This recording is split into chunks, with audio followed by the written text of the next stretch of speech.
The requirement for peak physical activity seems to eventually correlate, at least in me, with peak mental activity. So if I train myself to run in the morning, in the first ultradian phase, usually for me it's a double phase, because I skip kind of the first ultradian low. So it's about 180 minutes, let's say. Then, after a couple of days, it seems that my cognition basically breaks through a ceiling compared to before, and doing less cardiovascular exercise, but more specifically, doing very, very intense cardiovascular exercise. So doing very intense cardiovascular exercise for me could be an interval workout, but it could also be a run, especially the beginning of the run. So a simplifying algorithm for my training intensity is that I try to go all out all the time. So if now my system is quite amped up already before the run, and ideally, of course, also I time a run or another sports activity that has the requirement of the high intensity in a way such that I actually then can also pull off this high intensity, because this allows me to basically compound these effects compared to having then a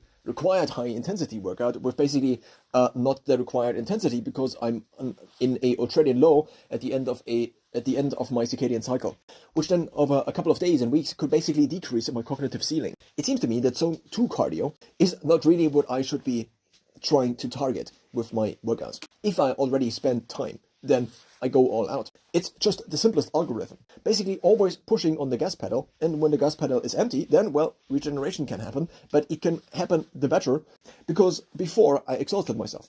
So, in other words, the only way I can increase my body's battery, there is also a Garmin body battery, so this concept is not something that stems from me.